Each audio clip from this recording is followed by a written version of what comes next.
Okay,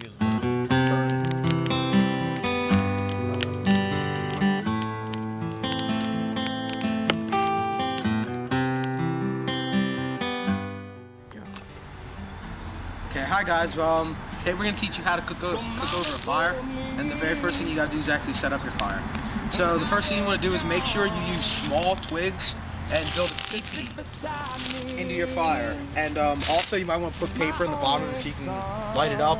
We actually use heaps no more for this, so we're just gonna light this up then and let this get going. And after the twigs burn down, you just keep building teepees with bigger and bigger pieces. So you got yourself a nice fire. Alright, so now that we have our fire up and going, it's finally time to start to get cooking on it, so that's what we're going to start to do. Okay, so our fire's having a little bit of a problem. This wood's really wet because it rained the other day. So we have a little trick. I siphoned some gas from my car, and well, this is what we're going to do to get our fire going.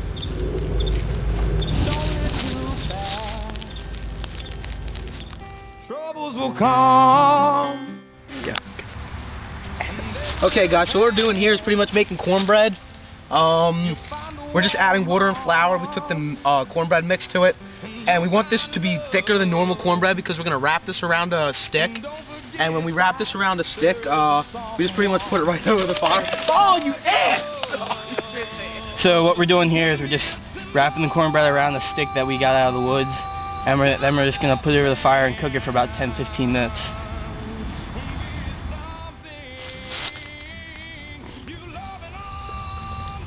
So now we're just pretty much going over the fire and we're cooking it. We're supposed to keep it turning in a slow motion just to get it actually cooked evenly on all sides for about 10 to 15 minutes. Alright, so it's really running, so you just got to make sure you keep spinning it so you don't lose it at all. Eventually it gets a little more confined so it doesn't run too much, but other than that, you just gotta keep spinning it. Also, make sure that you soak the stick in water so that it gets moisture in there, because if it's not soaked in water, then you know, the cornbread will not come out properly. And it is alright to lose some of it. It just, the excess weight's coming off. It does come off then the stick. Alright, so now we have our finished product here, the cornbread. It's a little charred on the ends of it, but that's usually normal for cooking over a fire. You gotta make sure that when you're taking it off the stick, that it's gonna be extremely hot, so you don't want it to hurt, or like when you take it off. So pretty much all you have to do is you just pull it off, and then it comes right off like that, and it's good to eat. Alright, so pretty much what we have here, it's called a hobo maker. And what you do is you take bread and you butter the sides of it, and then you put jelly on the inside. And then you just put it together like that.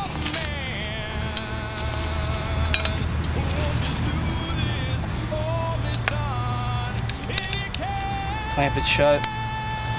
And just set it over the fire to let it cook. It usually takes about 10 minutes.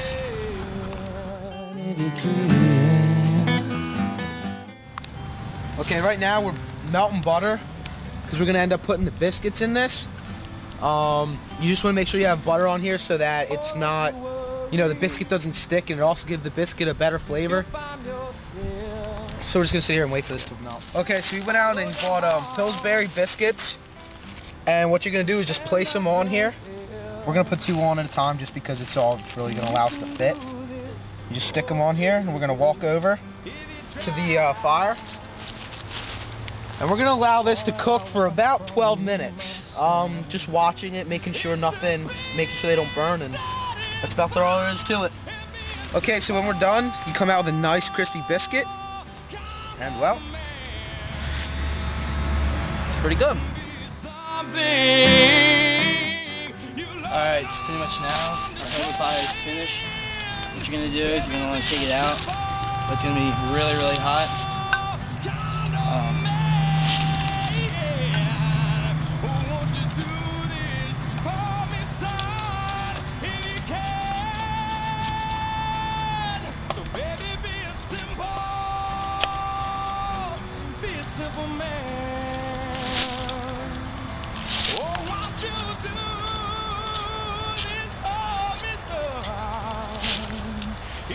Alright, so then it's going to be really hot with the jelly on the inside, so you're going to have to wait for it to cool. You see it's kind of bubbling, boiling in there yet. So you just have to wait.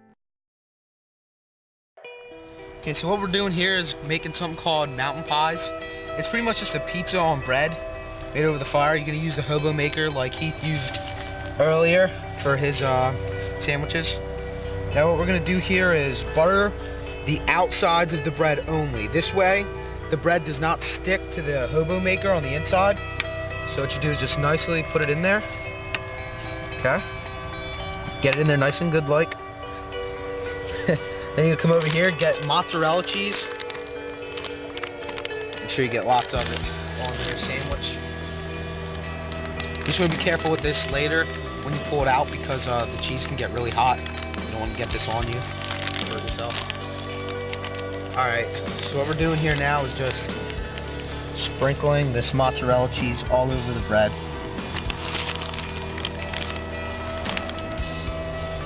Make sure you get all parts of it. And you pretty much just clamp it down. Make sure it's nice and square, see?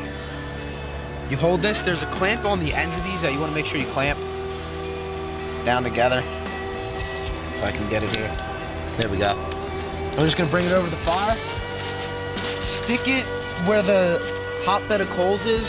And if you don't know what a hotbed of coals is, it's just pretty much this really red stuff down here. Nice hotbed of coals. Just let that sit in there. Let it sit for about 2 minutes, and you turn it. Let it sit for like another minute or so, and then you got yourself a good pizza pie. Okay, so I think it's been sitting here for long enough now. You should pretty much open this up, check it out. Oh, hold on. Sometimes it sticks to one side more than the other. So when I open it up, I can tell it's sticking to this side. And right there, guys, you guys have a really good sandwich. It's really, really hot, so I can't really touch this. So what I'm going to do is just come over here and tilt it over on our table. Clean and sanitized, by the way. And after this cools down, this is going to be really good to eat. Okay, so what we're going to do now is just cut this in half. Be careful because it's still really hot. Remember, the cheese is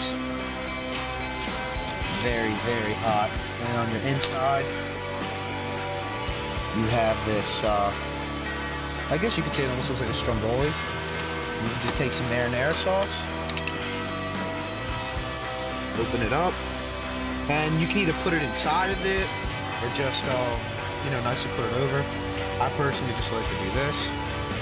Pour it right on there. Be good to eat. Wrap it up, wrap it up, wrap it up. That's all. Alright, so now that you guys have an idea of how to cook over a fire, just go out, have fun, be safe, and enjoy. And always remember that when you are done with your fire, always put it back out when you're finished to make sure you leave the campsite cleaned and well. Alright.